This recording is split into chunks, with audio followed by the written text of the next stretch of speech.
औज़ुबिल्लाहि मिनश्शैतानिर्रजीम बिस्मिल्लाहिर्रहमानिर्रहीम। अगला सवाल है जी कि बच्चों में ADHD बहुत ज़्यादा फैल रहा है, अलार्मिंग इसके फिगर्स आ रहे हैं। वेस्ट से शुरू हुआ था और अब हमारे मुल्क के अंदर भी attention deficit hyper activity disorder, मैंने पहले भी इसका जिक्र किया है, तो ये काफ़ी बढ़ चुका है। मैंने एक वजह तो आपको बता दी कि उसकी अर्ली स्कूलिंग है और उस तरह का माहौल है, लेकिन अब इसकी क्या किया जाए, इसकी वजूहात क्या हैं, लोग पूछ रहे हैं। देखिए, मैंने एक तो आपको वजह बता दी स्कूलिंग के हवाले से कि बच्चों को बहुत जल्दी आप लोग स्कूल भेज देते हैं जबकि उनकी सोशल इमोशनल डेवलपमेंट हुई नहीं होती। एक वो बुनियादी वजह है। अब ये याद रखें, ये जो ADHD है इसमें क्या नज़र आता है बच्चों में, आपको हाइपर एक्टिविटी नज़र आती है, इन अटेंटिवनेस नज़र आती है, किसी चीज़ पे वो टेंशन नहीं दे सकते, बहुत छोटा स्पैन होता है टेंशन का, और इम्पल्सिव होते हैं बच्चे। ये जो इम्पल्सिवनेस है और हाइपर एक्टिविटी, तो चलें बच्चे आप कहते हैं जी छलांगे बड़ी मार है जी, बच्चा बहुत हाइपर एक्टिव है, लेकिन जो इम्पल्सिवनेस है ना, ये सबसे ज़्यादा डेंजरस है कि एकदम इम्पल्स आया, एकदम आप गुस्सा आया, बर्दाश्त ही नहीं हुआ गुस्सा, गुस्से से जना वो चीज़ें ठा के मारी, कल कोई बड़ा होता जाएगा तो ये इम्पल्सिवनेस बहुत तंग करेगी। तो ये जो बच्चों में ADHD है, ये छोटी सी चीज़ नहीं है। इसके जितना उसका इख्तियार है वो अपनी इम्पल्सिवनेस को उसी तरह से शो कर रहा है। कल को उसके पास इख्तियार ज़्यादा होगा तो अपने इम्पल्सिवनेस में पता नहीं क्या कुछ कर देगा। तो इसको सीरियसली लेना चाहिए और हमें कोशिश करनी चाहिए कि देखें, ये जब वेस्ट में आई थी तो वेस्ट में क्या हो रहा था, वेस्ट में बहुत ज़्यादा टेक्नोलॉजिकल एडवांसमेंट हो रही थी, वेस्ट में बहुत ज़्यादा ऑप्शंस आ रही थी, वहाँ से ही शुरू हुई। जब वो चीज़ें सारी हमारे मुल्क में आ गई तो वो यहाँ पे भी आ गई, और इसकी एक बुनियादी वजह मैंने आपको बताई। उसके बाद दूसरी वजह जो मैंने एक तो स्कूलिंग के हवाले से बताई, माँ बाप के साथ उनकी अटैचमेंट नहीं है। आपको पता है नेचर हमें सूट करती है, नेचर हमें, जो नेचर का एनवायरनमेंट है उसका बड़ा रिदम होता है, आपको वो काम करती है। इसीलिए आपने देखा होगा कि गांव देहात में अगर आप जाएं तो आपको लगता है कि लोग आहिस्ता आहिस्ता चल रहे होते हैं और जब शहरों में आप आते हैं तो लगता है हर कोई भाग रहा है, पागल हुआ क्या हुआ है। तो नेचर का ये एक बजाते खुद एक है। तो एक तो ये कि अगर उस बच्चे का नेचर के साथ ताल्लुक़ होगा, ज़्यादा टाइम वो आउटडोर्स में गुजारेगा, तो ये उसकी हाइपर ADHD जो सी है ये वैसे ही थोड़ी सी कंट्रोल में आनी चाहिए। दूसरी चीज़ ये है कि जो स्क्रीन टाइम है उसको कम करें, लेकिन बच्चों को आप कुछ ले नहीं सकते जब तक ये बच्चों को कुछ देना।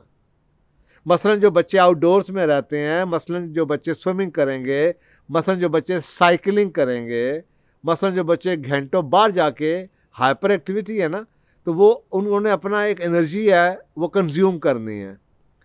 तो अगर आप उनका ताल्लुक उनको ऐसी इन्वायरमेंट देंगे जहाँ पे उनको घंटों क्लास में नहीं बिठाया जाएगा, लेकिन वो दौड़ते फिरते रहेंगे और आप उनको बिज़ी रखेंगे, तो वहाँ पे काफ़ी आपको लगेगा कि ADHD को कंट्रोल किया जा सकता है।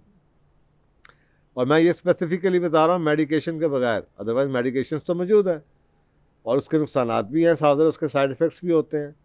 तो एक आप ये कर सकते हैं कि जी बच्चों को नेचर के एनवायरनमेंट में रखें और उनको फ़िज़िकल एक्सरसाइजेज़, फ़िज़िकल एक्टिविटीज़ में ज़्यादा इन्वॉल्व करें, जहाँ से उनकी ADHD आपको लगेगा। अगर वो स्क्रीन के आगे बैठे रहेंगे तो ये बढ़ेगी, ये कम नहीं होगी। अब साथ छोटे छोटे घर हैं हमारे, घर कहाँ से खुली जगहों से अब इंसान आते आते अब स्क्वायर फुटों के अंदर आ गया। अब स्क्वायर फुटों के अंदर बच्चा तो बच्चा है, उसको तो एनर्जी चाहिए, कंज्यूम करने की जगह चाहिए, भागने दौड़ने की जगह चाहिए।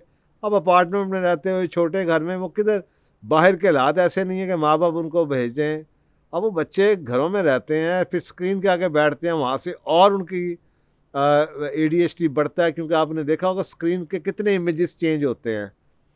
आप जैसे टीवी के प्रोग्राम्स देखें, अब तो छोटे छोटे बच्चे हैं, वो तो टीवी तो बाद में आता है, सबसे पहले तो माएँ खुद उनको गेम्स पकड़ा देती हैं। ये इतना डेंजरस एलिमेंट है। अब आप सोचें वो गेम्स खेल रहे हैं, आप समझ रही हैं वो गेम्स हैं, गेम्स के अंदर आप कभी एक्टर्स देखें और उनकी गेम्स देखें तो आप कानों को हाथ लगाएंगे अगर माँ बाप समझें कि उस गेम के अंदर क्या हो रहा है। और इसके नुकसानात आपको मीडिया में नज़र आते होंगे कि ऐसी ऐसी गेमें हैं जो कि जिससे बच्चे अपने आप को जो है ना सुसाइडल हो जाते हैं, मार देते हैं, कुछ और कर देते हैं। लेकिन वो गेम, अब वो गेम्स कैसे हैं, वो इमेजेस हैं, स्टिल इमेजेस जो चलते हैं। अब वो जो स्टिल इमेजेस चल रहे हैं, तो ये स्क्रीन का जिस तरीके से वो चेंज होती है, आपने देखा होगा टीवी के प्रोग्राम्स भी बड़े फास्ट बनते हैं, तो उसमें कितनी जल्दी स्क्रीन चेंज होती है। अभी जितनी जल्दी स्क्रीन चेंज होगी उससे ज़्यादा ये जो ADHD है ये उससे अफेक्ट बढ़ती है। तो ये जो इसको है ना स्लो डाउन करने के लिए वो आपको चाहिए कि ये चीज़ें कम टाइम दें उन्हें, और उनको ऐसे दिन गुजारें जिससे वो अपनी एनर्जी कंज्यूम करके आएँ, घर में आएँ थके हुए आएँ, खाना खाएँ, थोड़ी देर बैठें और उसके बाद वो सो जाएँ। अगर वो कमरों में बैठे रहेंगे, स्क्रीन के आगे टाइम गुजारते रहेंगे, चाहे स्क्रीन आपकी स्मार्टफोन की हो, चाहे जो मर्ज़ी करें स्क्रीन के ऊपर, लेकिन अगर स्क्रीन टाइम बढ़ेगा तो एक उस बाकी बीमारियां तो हैं सो हैं, लेकिन ADHD काफ़ी ज़्यादा उन बच्चों में बढ़ जाती है। और सबसे बड़ी जो ADHD का नज़र आती है बीमारी, वो फिर आती है इम्पल्सिवनेस के अंदर। इनअटेंशन तो आप लोग गुजारा कर ही लेते हैं कि हाँ जी बच्चे की तवज्जो नहीं है, लेकिन ये जो इम्पल्सिवनेस है ये काफ़ी डेंजरस चीज़ है। इसके अलावा जो मैंने एक चीज़ नोट की है, हम लोग जब छोटे होते थे, बच्चे होते थे, हमारे ज़माने में इतने टॉयज़ नहीं होते थे, ना ही चाइना की मार्केट हर मोहल्ले में खुली होती थी। अब तो टॉयज़ की लाइनें हैं, ना ही इस वक्त बाहर से ऐसी इम्पोर्ट्स आती थी। अब तो ऐसे ऐसे टॉयज़ हैं कि माँ बाप परेशान हो जाते हैं, और ये वो ख़ानदान में जो दौड़ लगी होती है वो तो एक अलग है कि हज़ारों लाखों रुपए के तो टॉयज़ होते हैं बच्चों के पास, इतने इतने महंगे टॉयज़ हैं। अच्छा, मज़े की बात यह है, जब हम लोग होते थे तो किसी को पता भी नहीं था ADHD क्या है। 20 साल पहले था, 10 साल पहले था, किसी को नहीं पता ADHD क्या होती है। अब हमारे पास क्या गेम्स टॉयज़ होते थे, घर की छोटी मोटी चीज़ें उठाई, कार्टन उठा लिया, फटा हुआ डब्बा उठा लिया, क्रस्टर उठा लिया, डंडा उठा लिया, बाहर से जनाब बॉल उठा लिया, हमने जनाब क्रिकेट खेलना शुरू कर दिया। फिर कल को ये हमारी टॉयज़ होते थे, छोटी मोटी चीज़ें, घर की नकारा चीज़ें हमारे टॉयज़ हुआ करते थे। और मुझे याद अब वो आते हैं, शायद छोटे मोटे और भी टॉयज़ होते हैं, लेकिन मेरी मेमोरी में वो टॉयज़ नहीं है। दैट मीन्स कि अगर वो थे भी तो सिग्निफिकेंट नहीं थे। लेकिन जो मुझे याद आता है वो वही वाक़यात याद आते हैं जब हम दोस्तों के साथ होते थे, सड़क पे क्रिकेट खेलते होते थे, बॉल हाथ में होते थे, बैट हाथ में होता था, भाग दौड़ कर रहे होते थे, पसीने आ रहे होते थे, छलांगे मार रहे होते थे। कहीं कभी चीज़ फंस जाती थी तो फिर जनाब बॉल लेने के लिए छलांगे मारते थे, दरख्त पे चढ़ते थे, फिर उधर जाते थे। और बाद सुबह होता था बल्ला टूट जाता था, लेकिन मजाल है कि बल्ला टूट गया हम वापस आ जाएं। हम बल्ला टूट जाता था तो कोई ना कोई रस्सी बांध के जनाब ऊपर को डंडा पकड़ के वो उसको जोड़ जोड़ के हम खुद ही कुछ ना कुछ कर, और घंटों हम उसी चीज़ के साथ खेलते रहते होते थे।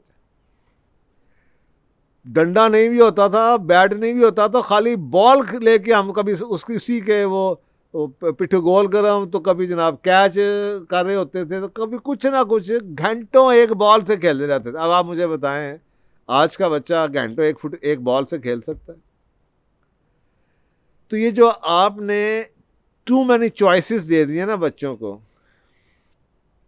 यानी कि हमारे पास पैसे ही हैं और तो है कुछ नहीं है। अब हमारे पास मोहब्बत शो करने का एक ही तरीका है कि हम महंगे से महंगे बच्चों को टॉयज़ ला दें, और टॉयज़ के थ्रू उनको ADHD मिल रही है। जब उसका कमरा भरा हुआ है, उसमें जनाब 100 टॉय पड़ा हुआ है, तो आपने देखेंगे कि वो एक टॉय के साथ 5 मिनट लगाएगा, 5 मिनट भी नहीं लगाएगा, 1 मिनट लगाएगा, फिर दूसरे की तरफ भागेगा, फिर तीसरे की तरफ भागेगा, चौथे की तरफ भागेगा, and it causes ADHD। More choices. बच्चों का दिमाग, बड़ों का दिमाग केपेबल अगर नहीं है इतनी ज़्यादा ऑप्शंस को हैंडल करने का, कंफ्यूज हो जाते हैं। आपको सोचें ना, आप जाएं और आपके पास 4 चीज़ों की चॉइस हो खाने में, तो आप आसानी से सिलेक्ट कर लेंगे। लेकिन जब आपके पास 100 चीज़ों की गुंजाइश हो मेन्यू, तो घंटा घंटा तो लोग बहस करते रहते हैं ऑर्डर क्या करना है। तो और आप किसको कहेंगे कि जनाब हाइपर एक्टिविटी या इनअटेंटिवनेस है या इम्पल्सिवनेस है और लैक ऑफ डिसीजन है, सो मेनी चॉइसेस। तो बच्चों को ये समझें कि पैसा या टॉयज़, अक्सर ये जो हमारी, जिसको मैंने कहा कि अगर जो क्वालिटी ऑफ लिविंग इम्प्रूव हुई है, ये मत समझें कि क्वालिटी ऑफ लाइफ इम्प्रूव हुई है। क्वालिटी ऑफ लिविंग की वजह से बच्चों के पास महंगी से महंगे टॉयज़ और गैजेट्स तो आ गई हैं, लेकिन उससे नुकसान क्या हुआ? उससे नुकसान ये हुआ कि आपने पैसा खर्च करके उन्हें ADHD लगवाया जिसकी बेस के ऊपर अब आप लाखों रुपया खर्च करके इलाज करवाएंगे, सारी ज़िंदगी पता नहीं वो कितना नुकसान उठाएगा, अपनी ग्रेड अच्छे नहीं ले पाएगा, कल को फोकस नहीं कर पाएगा, जॉब्स में कुछ नहीं कर, कंसंट्रेट नहीं कर पाएगा, इम्पल्सिवनेस की वजह से पता नहीं कितने नुकसान करेगा, वगैरह वगैरह वगैरह। और ये आपके प्यार की लिमिट है। तो इसको लिमिट रखना, कम से कम चीज़ों को रखना, सिलेक्शन को इजी रखना, कम टॉयज़ देना। इस पर रिसर्च अवेलेबल है। उन्होंने बच्चों को 2 कमरों में डाला और एक ग्रुप को 10 के 15 टॉयज़ दिए, दूसरे को 40 टॉयज़ दिए।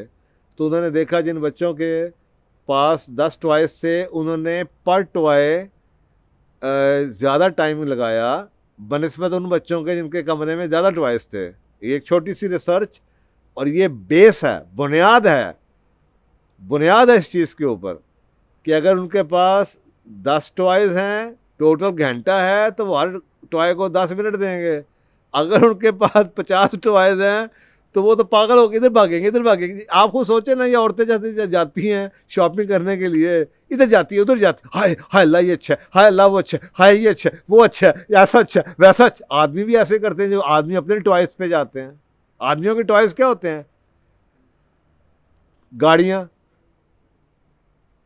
को ये ले लेते हैं, वो ले लेते हैं, ये कर लेते हैं, मोबाइल फ़ोन, गाड़ियाँ, इस तरह की गैजेट्स आदमियों के टॉयज़ हैं। और बड़े होते जाते हैं तो वो टॉयज़ की कीमत बढ़ती चली जाती है। टॉयज़ तो टॉयज़ हैं। तो वो अगर आपको मैं एक शोरूम में भेज दूँ और वहाँ पे जनाब 500 गाड़ी और मैं आपसे कहूँ कोई भी ख़रीद लो, अब आप सोचें आपके साथ क्या होगा। अगर आपके सामने 2 गाड़ियाँ और मैं आपसे कहूँ एक सेलेक्ट कर लो, तो आपकी ज़िंदगी कैसी होगी? अब ये बातें करें तो माँ बाप यहाँ हाय मेरा बेटा, हाय मेरी बेटी। भाई तो अगर आपके नज़दीक पैसे ने और आपके एडवांसमेंट ने आपको यही मोहब्बत आपकी है कि उसको 6 बीमारियाँ लगवा दें, तो ज़रूर लगवाएं। लेकिन जो फैक्ट है वो मैं आपके सामने बता रहा हूँ। Too many things will kill the enjoyment, और कंफ्यूज करेंगी बच्चे को, और ये जो बीमारियां मैंने आपको बताई हैं ज़रूर लगाएंगी। तो ये लिमिट करें बच्चों के पास चॉइसेस को, टॉयज़ को लिमिट करें, क्वालिटी ऑफ टाइम उनको दें ताकि वो उन चीज़ों के साथ एंजॉय कर सकें बजाय इसके। और फिर ये फ्रीक्वेंसी ऑफ चेंज की भी बात है। हालांकि हम लोग चीज़ लेते थे तो अब्बू कहते थे बेटा सोच लें, हमें भी पता होता था अब साल के बाद कोई मौका आएगा कि हम अब्बू से कहेंगे जनाब हमें अब क्या लेना है। तो हम भी जनाब कई कई महीने सोचते थे कि हमें क्या चाहिए, ऐसी चीज़ चाहिए जिससे हम 1 साल तक मोहब्बत कर सकें, ध्यान कर सकें, रख सकें। उस ज़माने में ये कल्चर था। मसलन हमारे घर में उस वक्त चाइना की चीज़ें तो यहाँ होती नहीं थी, इम्पोर्टेड यूरोप की चीज़ें थी। तो अब्बू सैनियों के टेलीविज़न लेके आए, वो हमारे घर में 30 साल चलता रहा, ब्लैक एंड वाइट। उसके बाद सिंगर का फ्रिज लेके आए, वो कुछ 35-40 साल चलता रहा। वो जर्नल का एसी था विंडो का, वो मैंने सारी ज़िंदगी वो ही देखा है। तो वो चीज़ें, और फिर उसी तरह रिश्ते भी ऐसे ही थे कि जनाब सारी ज़िंदगी रिश्ते भी चलते थे, चीज़ें भी चलती थी। तो अब ये चाइनीज़ कल्चर आ गया, डिस्पोजेबल कल्चर, कि ये एक चीज़ टूटी दूसरी ले ली, दूसरी चीज़ टूटी तीसरी ले ली। और अब आप बच्चों को अगर आप कहें तो उनको यही होता है कि ना कि शायद अभी महीने बाद हफ्ते बाद फिर कोई टॉय आ ही जाएगा। सो वो थॉरली डिसाइड भी नहीं करते, सोचते भी नहीं हैं। अगर आप किसी बच्चे से कहें हैं या बड़े से भी कह दें कि भाईजान ये शादी है, सोच समझ के करना, उसके बाद तलाक नहीं होनी। अब आप सोचें वो कितनी सोच समझ के शादी करेगा कि अगर तलाक हुई तो इसका मतलब है कि मैं सारी ज़िंदगी बगैर शादीशुदा रहूँगा। या उसको कहें बेटा ये गाड़ी है एक दफ़ा लेनी है, अगले 10 साल 20 साल गाड़ी नहीं बदलनी। अब सोचें वो कितना सोचेगा। लेकिन हम लोगों ने ये तरबियत नहीं दी। तो अगर इसी तरीके से उन बच्चों को ये पता होगा उनको साल में किसी अचीवमेंट के ऊपर एक गिफ्ट मिलना है, तो वो सोचेंगे भी कि ऐसा कौन सा गिफ्ट है जिसके ऊपर वो 1 साल गुजार सकते हैं उसकी, और उनकी लाइफ में उसका इतना बड़ा इम्पैक्ट आ सकता है। हमें याद पड़ता है, पता नहीं 4th 5वीं में थे कि 6ठी में थे, तो उन ज़मानों में इतने ये नहीं होते थे, तो सियालकोट से ना वो कैरम आया करता था। तो जनाब हमने, अब्बू ने कहा अच्छा बच्चों बताओ मैंने तुम्हारे क्या क्या चाहिए। हम जनाब 3-4 बहन भाई हैं, हमने जनाब बड़ा वो लगाया और साइंस लगाई और बड़ा तीर मारा, सोच सोच के 2-3 दिन के बाद डिमांड की हमें जनाब कैरम बोर्ड चाहिए। सियालकोट से हमें वो मंगवा के दे, और हमें ना वो अच्छी किस्म की एक लूडो होती थी, एक तो गत्ते की होती है आम सी प्लास्टिक, वो अच्छी किस्म की लूडो होती थी उस ज़माने में, वो जनाब हमें मंगवा के दें। सियालकोट में बनती होती थी। तो जनाब हम कितने साल, मेरा ख्याल अभी भी हमारे पास कहीं वो पड़ी ही होगी कैरम बोर्ड। अब वो सोचें कि घंटों हमारे पास, हम चारों बहन, अब आप सोचिए चारों बहन भाई, अब आप मुझे बताएं स्मार्टफोन में तो चारों बहन भाई नहीं होंगे, हर बंदा अपना पकड़ के बैठा होगा। तो 4 उसमें प्लेयर होते थे, चारों हम बहन भाई होते थे, तो हम घंटों बैठते थे और उसमें बातें भी होती थी और खेलते भी थे और लूडो भी खेली जाती थी। तो आई थिंक ये जो छोटी सी चीज़ें हैं जिनको आज आज हम अनसिविलाइज या ऑर्थोडॉक्स कहते हैं, या पुराने ज़माने की बातें, यही सच था और यही ठीक था। आज के चीज़ों में आपको मैंने बता दिया, क्वालिटी ऑफ लिविंग आपको नज़र आती है इम्प्रूव हुई, क्वालिटी ऑफ लाइफ नहीं आती। तो खुदाया इन चीज़ों को संभालिए और अपने मोहब्बत में और पैसे खर्च करके औलाद को बीमारियों मत डालें जिसकी सारी की उम्र वो कीमत चुकाते हैं। जज़ाकल्लाह।